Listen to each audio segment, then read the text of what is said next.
Bandidos, have you ever wondered how much expertise in the Division 2 matters? This fellow's comment inspired me to find out. And if we go by what he is saying, without the damage level 20 expertise brings, the build in question wouldn't perform. So we're gonna put it to an extreme test. And the question is, does expertise make or break a build? Well,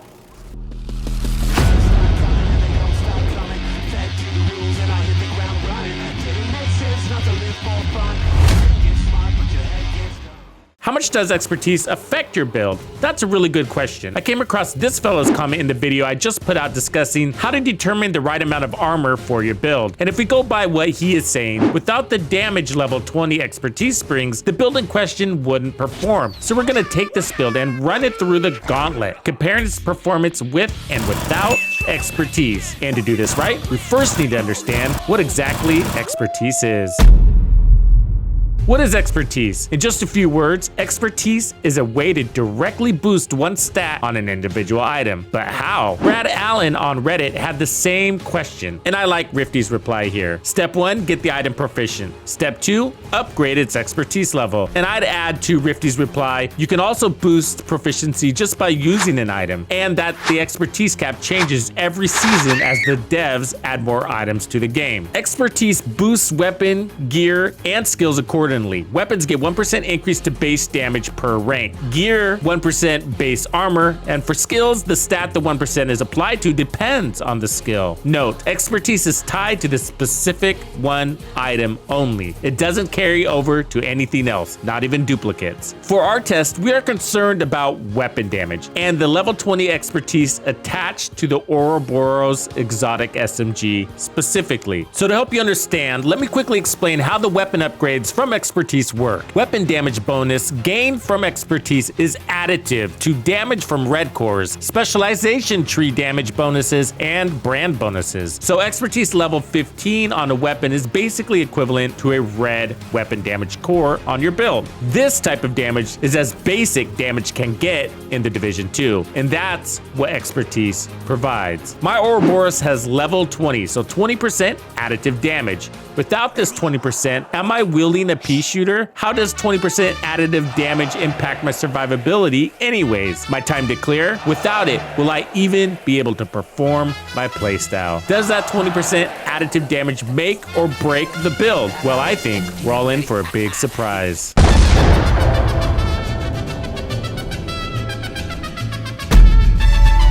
First, let's see the time to kill differences with and without expertise. We're using the same testing build we used in this armor level video. It has 4 pieces of the striker gear set with 6 blue cores for 1.8 million in armor. I have crits everywhere with the contractors and foxes and gunner as my specialization. The OUROBOROS is my primary. It has 65,000 damage, 1,688 RPMs, 50 rounds in the mag, 1.3 second reload, and a level 20 expertise. No damage comes from the talent. This is the time to kill with 20 expertise levels. Now we need to know what the time to kill is with 20% less additive damage. So this is how we're gonna do it. Since the 6 blue core build is what's in question, this will now be our base time to kill. At this stage, we're only interested in the difference in time to kill. That metric is going to give the 20% expertise context. It's going to visualize what 20% additive damage looks like. I can't strip expertise off the OUROBOROS. So what I'm gonna do is call my bandidos to invade the Merit Mansion, kill Wright, get RNG to drop the OUROBOROS, then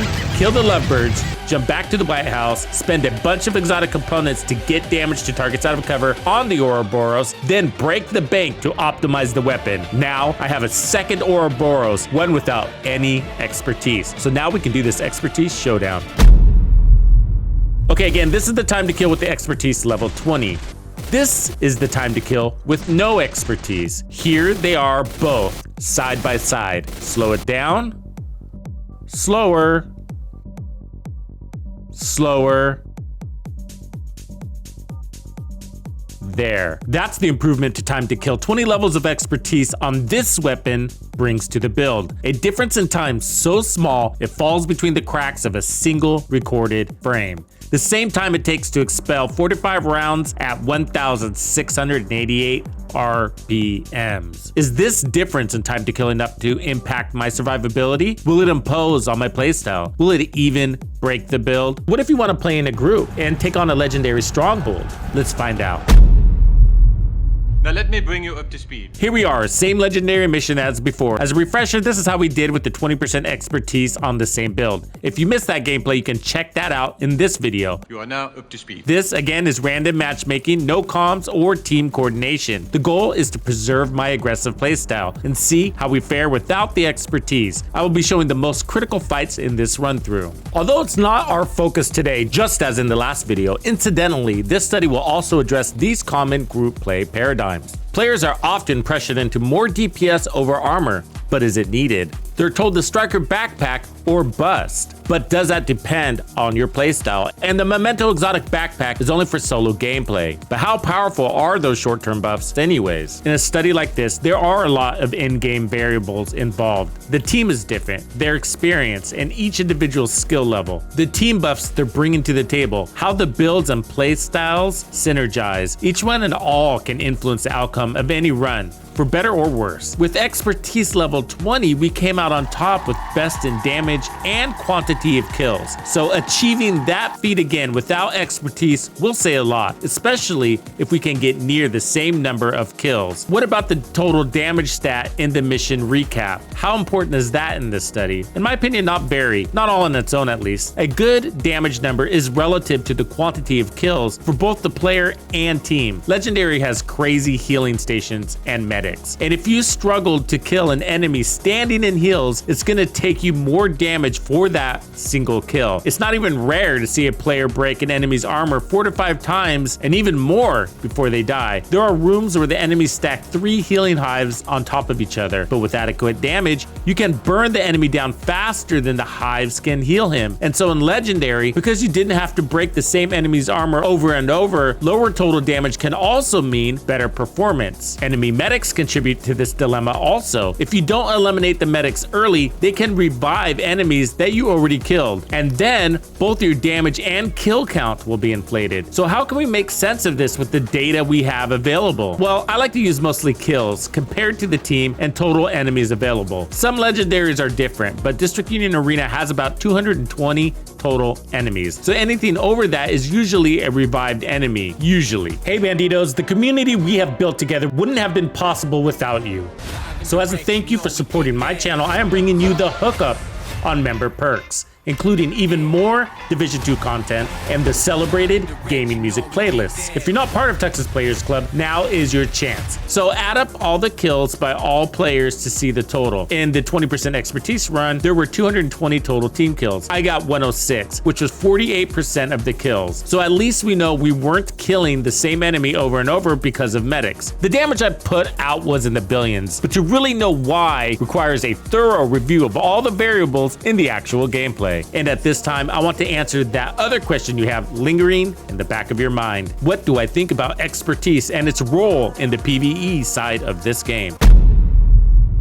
My viewpoint on expertise hasn't changed since it was introduced. I think it's a great idea because what else would I do with my trash? This is an upcycling center. Donate trash, get a little improvement on your stats. Even for exotics, what else would we do with our duplicates? Especially when all your exotics are max rolled to perfection. You'd have no use for the exotic components. No grind at all, really. I like the grind of the game, but I don't. And the system is super grindy, about as grindy as it gets. And it eats resources available for optimizing gear, which is considerably just as expensive. I am currently level 21 expertise, near the current cap. And you know what's crazy? I got here organically. While others sat in rooms shooting chems at doors, or spent hours farming expertise with whatever method, I always struggled to see the reason to hurry. You're gonna hit a bottleneck at some point anyways, and it's not going to be your expertise level. It's going to be how many items you can expertise up to that max level. If you're asking me whether you should use the expertise or not, I'd say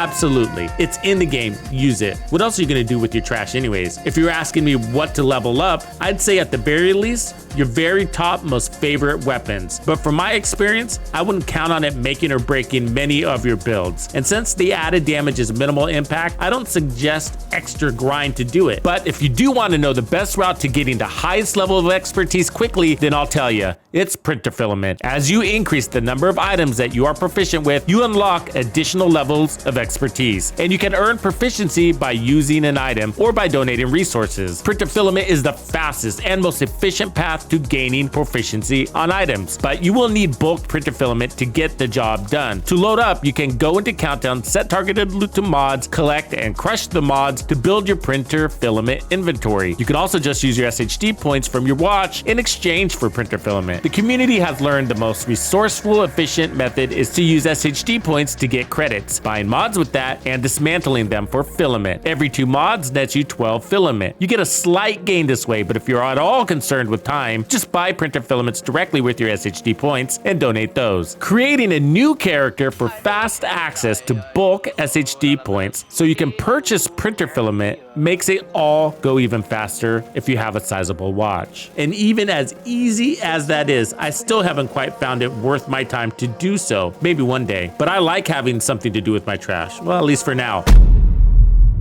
Let's see how we did without any expertise on our Ouroboros. 220 total team kills. I got 100 kills. That's 45% of the total. Seems pretty good, but how does that stand against the same build with 20 levels of expertise? Almost exactly the same. And did no expertise change my survivability? No. Did no expertise impact my aggressive playstyle? No. Did no expertise break the build? No way, not even close. Did it even impact my performance?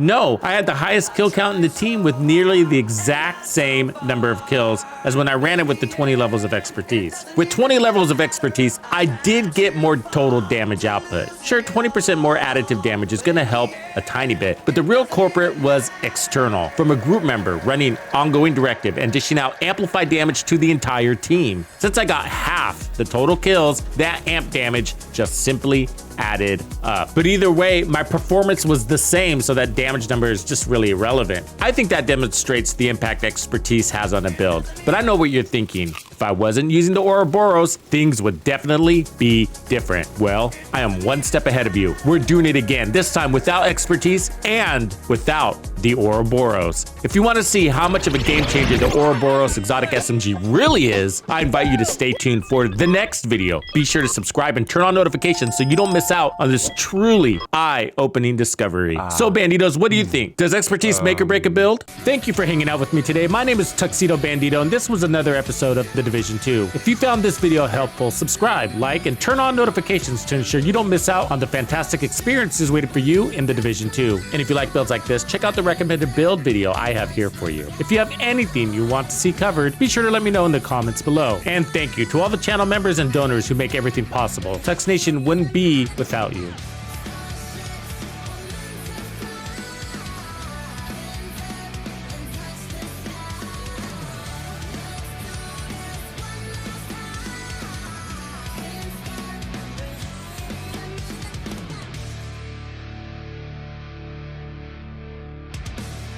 Follow me. I get it.